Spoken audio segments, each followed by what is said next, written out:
Salut à tous et bienvenue dans ma nouvelle vidéo. Nous allons parler aujourd'hui du genre humain, l'homme et la femme. Il y a 4 genres d'humains. Il y a l'homme, la femme, au milieu il y a l'homme féminin et il y a la femme masculine. Voilà, l'homme est une espèce de singe, paraît-il. Son but est de devenir un super robot.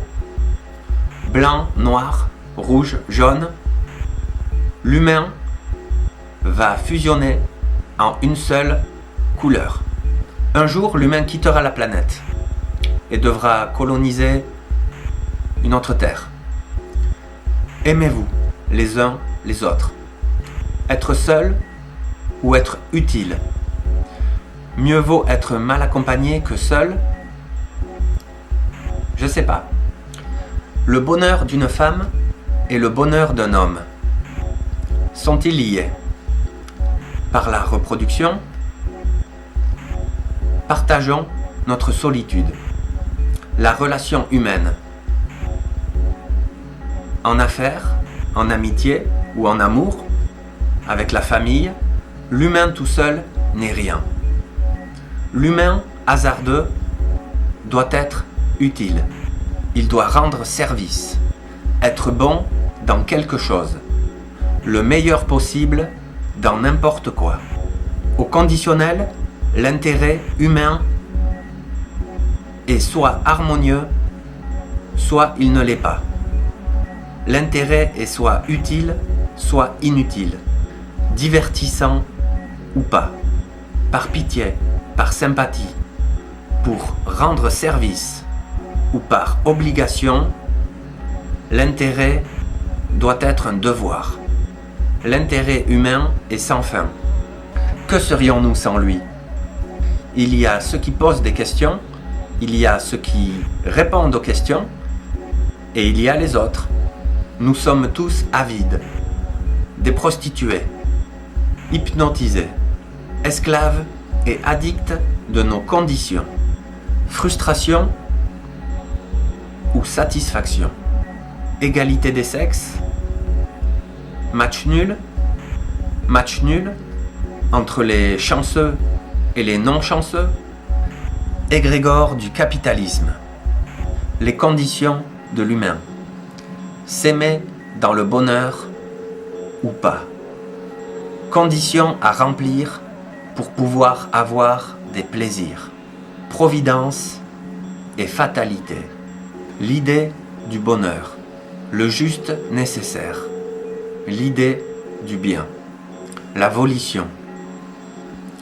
Le jeu du temps. Il y a 6 phases transitives du bonheur. Du bonheur positif et du bonheur négatif. De 0 à 12 ans. La première phase, c'est l'enfance, la jeunesse. Ensuite, il y a la deuxième phase, de 12 à 24 ans. La phase de l'adolescence. Après, il y a la troisième phase, de 24 à 36 ans, qui est la phase de l'adolescence. Puis, il y a la quatrième phase, de 36 à 48 ans, qui est la phase de l'adulte. Ensuite, il y a la phase de 48 ans à 60 ans, qui est la phase de la vieillesse, la sagesse. Et là, on aura fait un cycle entier de 60 ans, en astrologie chinoise. L'arbitre doit arbitrer. Ce n'est pas un choix. Alors, tous les humains ont un signe astrologique qui inclut la culture, l'éducation, les gènes, les parents, leur statut social et les croyances. Le signe astrologique influence dans toutes les phases, dans les 6 phases. Les atouts. Il y a 4 atouts positifs et 4 atouts négatifs. Il y a la beauté. La beauté, c'est la jeunesse. La santé, c'est la robustesse, quelqu'un qui est robuste, et l'hygiène de vie. Tous ces critères sont les critères de la beauté. Le deuxième atout, il y a les vrais riches et il y a les faux riches. Il y a les vrais pauvres et il y a les faux pauvres. Un riche qui a hérité de sa fortune et qui n'a rien eu à faire pour le mériter est un vrai riche parce qu'il ne travaille pas. Il a du temps pour dépenser sa richesse. Le faux riche est celui qui doit travailler tout le temps, qui n'a pas de temps à lui, qui n'a pas de temps à consacrer à ses proches, sa famille. Il doit tout le temps travailler. Il est riche, mais il n'a pas de temps. C'est un faux riche. Ensuite, il y a les vrais pauvres et les faux pauvres. Un vrai pauvre, c'est celui qui doit travailler et qui n'a même pas le nécessaire pour vivre. C'est un vrai pauvre. Alors qu'un faux pauvre, il ne travaille pas et n'a pas le nécessaire pour vivre. Mais bon, il ne travaille pas, il ne fait rien.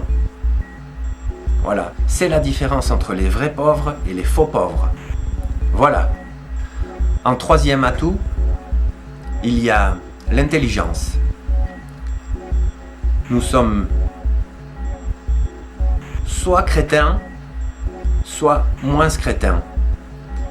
L'intelligence, je ne pense pas que ça existe, mais le crétinisme est répandu. Certains humains sont plus crétins que d'autres. Voilà. Alors, il y a les vrais intelligents et il y a les faux intelligents. On va dire, il peut y avoir quelqu'un de crétin qui a beaucoup étudié et qui peut passer pour quelqu'un d'intelligent. Mais en fait, c'est un crétin cultivé.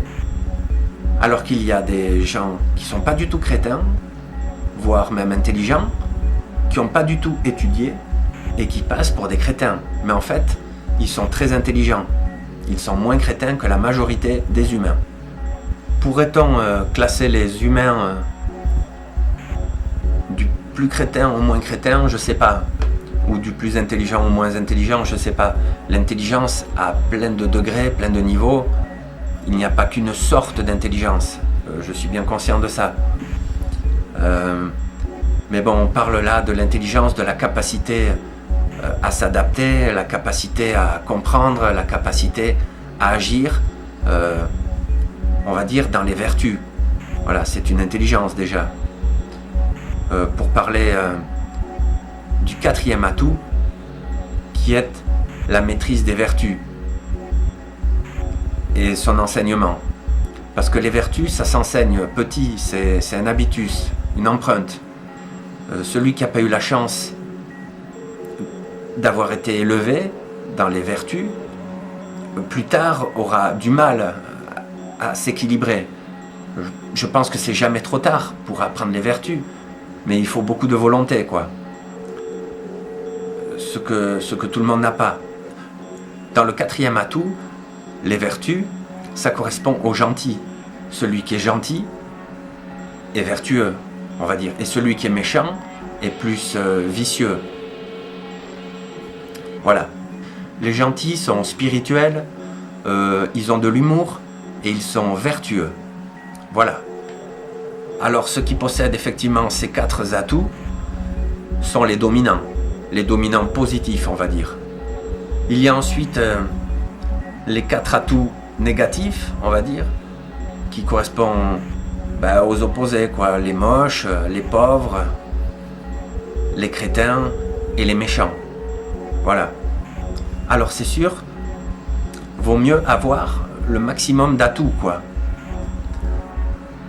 Vaut mieux être quand même plus ou moins beau avec la santé et profiter de sa jeunesse. Il vaut mieux quand même être riche que pauvre.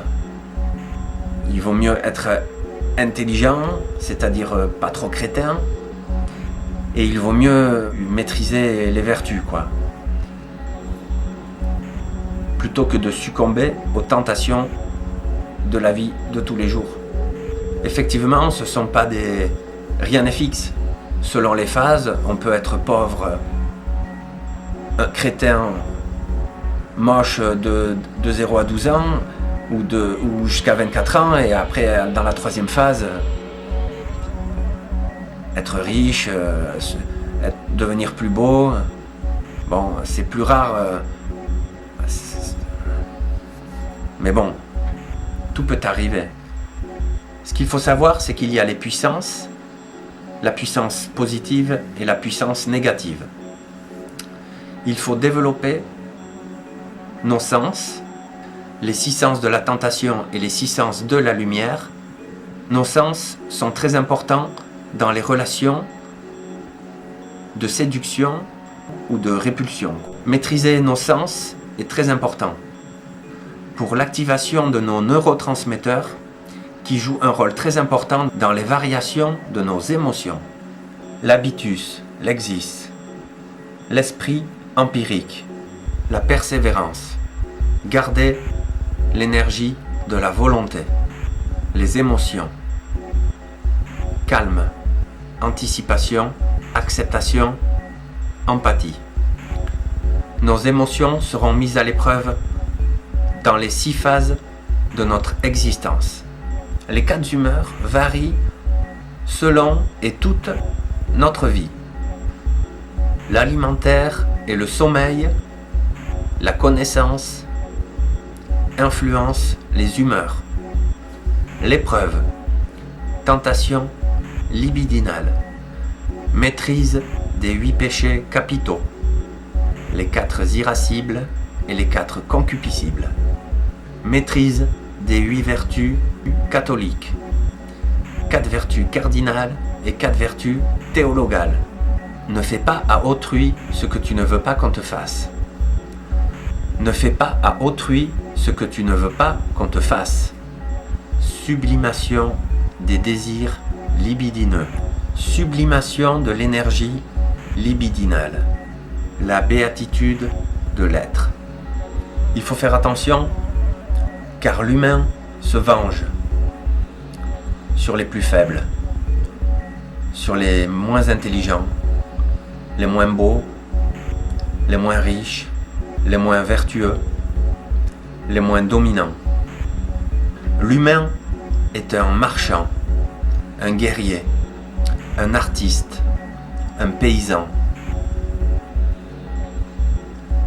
L'humain est un penseur. L'humain est un aimant ou un aimé. Les deux, ou aucun des deux. Des amants.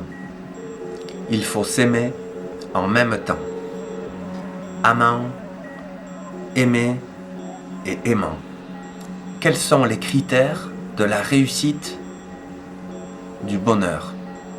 L'origine du plaisir. L'exigence. C'est quoi l'amour quand on vit pour toujours? Que serait l'humain sans le plaisir sexuel, sans les désirs? Une compétition sans sélection naturelle. Qu'est-ce qu'une femme peut attendre d'un homme? Et qu'est-ce qu'un homme peut attendre d'une femme? Se reproduire? Avoir des enfants? À part ça, ça reste un mystère. Tout est une question d'harmonie. Quoi qu'il en soit, dans une relation homme-femme, ou homosexuelle, ou dans n'importe quelle autre relation, les vertus sont de rigueur. Et pour ceux qui n'ont pas de relation sexuelle, moi je suis pour les maisons closes. Voilà, il y a des personnes qui peuvent donner du plaisir à d'autres. Et je pense que c'est sain. Et ceux qui n'ont pas la chance de pouvoir avoir une belle femme ou une femme qui ne peut pas avoir un bel homme, si pour ça il faut payer, je pense que c'est une solution. Voilà, c'est mieux que la frustration. Il faut ouvrir des maisons closes pour les femmes et des maisons closes pour les hommes. Voilà. Peut-on aimer une femme ou un homme toute une vie? Je sais pas. Est-ce que l'amour est exclusif? Je sais pas. Pourquoi un homme ne peut pas aimer n'importe quelle femme? Pourquoi une femme ne peut-elle pas aimer n'importe quel homme? L'exigence, peut-être. L'humain est exigeant. Il y a aussi une question d'harmonie, l'astrologie. On peut s'entendre vraiment bien qu'avec certaines personnes. Ça paraît fou. L'humain fornique, copule et fait l'amour. Est-ce que c'est bien? Je ne sais pas. Comment aimer son prochain et aimer une seule personne exclusivement? C'est mystérieux. L'homme et la femme ne sont pas différents. Mais un homme devient un homme qu'en présence d'une femme. Et une femme devient une femme qu'en présence d'un homme. Voilà. Maintenant, il y a des humains qui travaillent et il y a des humains qui ne travaillent pas. Il faut dire quand même qu'un humain qui ne travaille pas consomme très peu, a une empreinte écologique très faible et laisse le travail aux autres. Ceux qui ne travaillent pas laissent le travail à ceux qui ne peuvent pas vivre avec juste le nécessaire. Quand on sait qu'il n'y a pas de travail pour tout le monde, je pense que c'est pas négligeable. Alors, quelqu'un qui ne travaille pas est respectable, au moins dans ce sens. Voilà.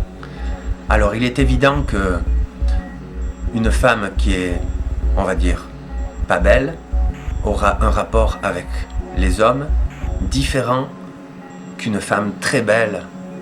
Voilà, c'est évident.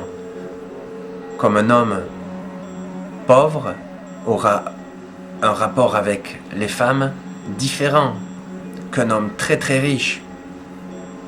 Ça ne fait pas tout.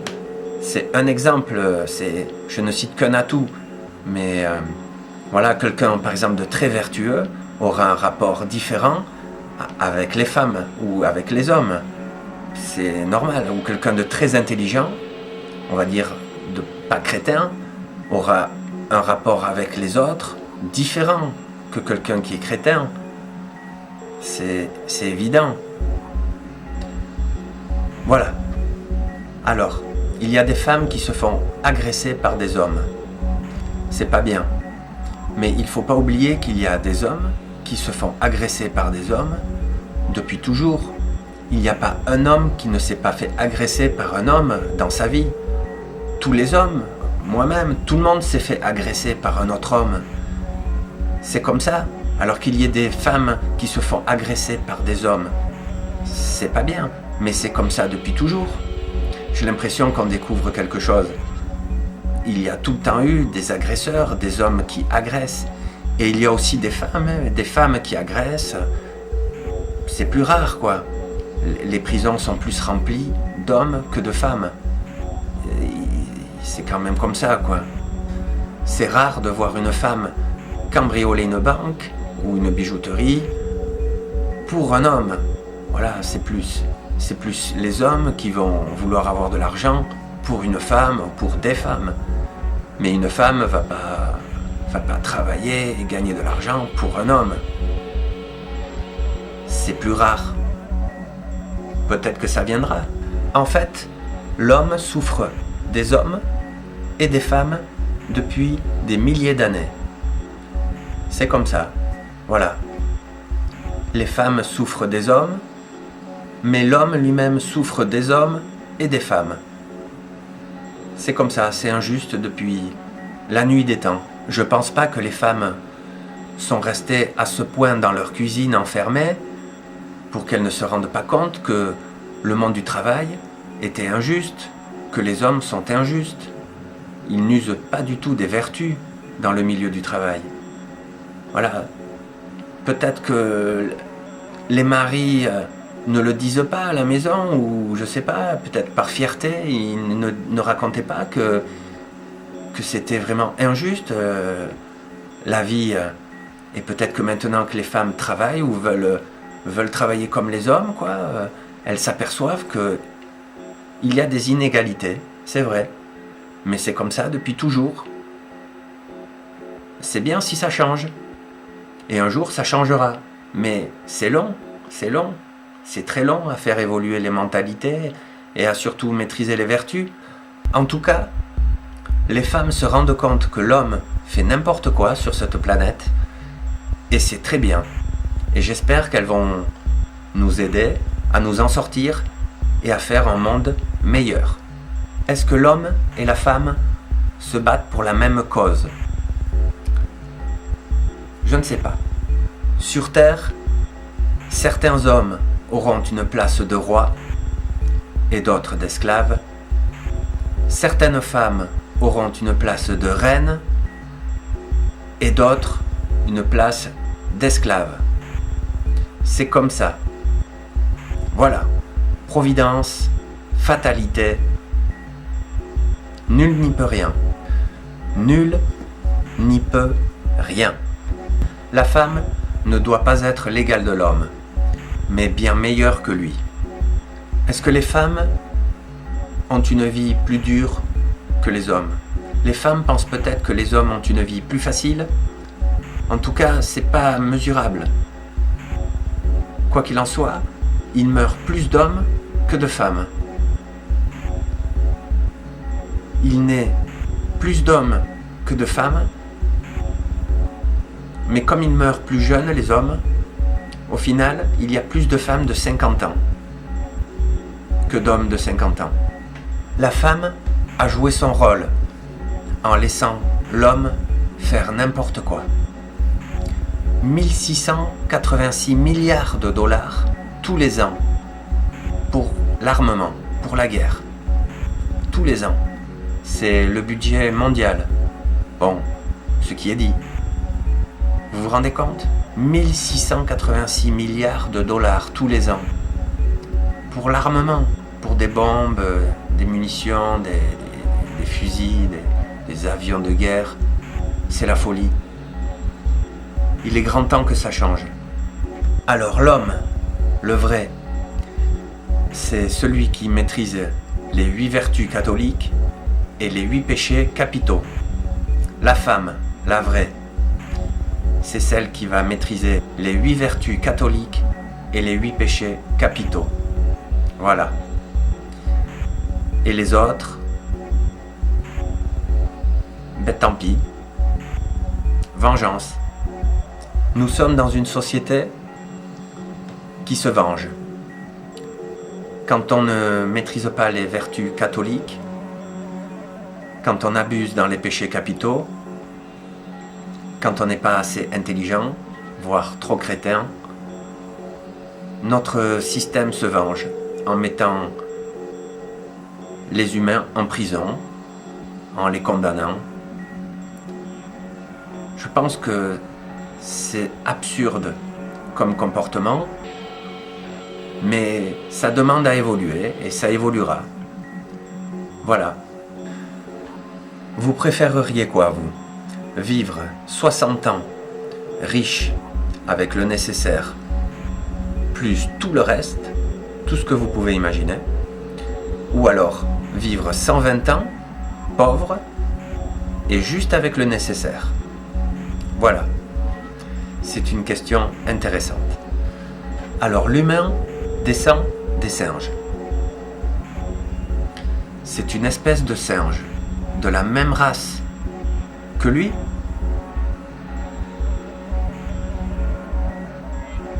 L'humain et les singes ne sont pas de la même race.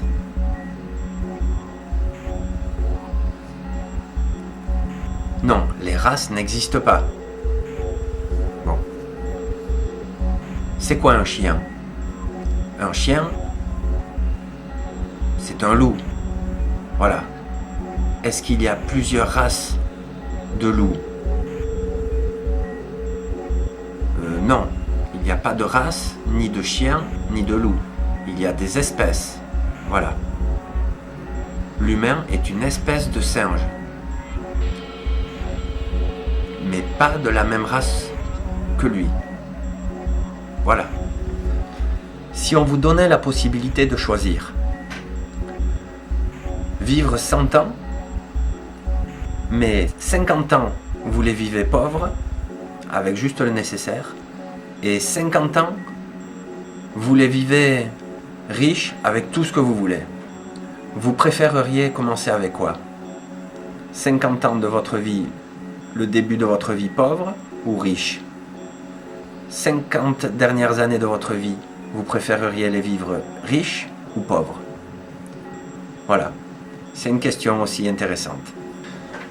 Pourquoi un homme vieux et riche préfère-t-il une femme jeune et belle? Je ne sais pas. Est-ce qu'une femme jeune et belle préfère les hommes vieux et riches? Je ne sais pas. Alors, merci d'avoir regardé cette vidéo. J'espère qu'elle vous aura plu. Et je vous dis à la prochaine.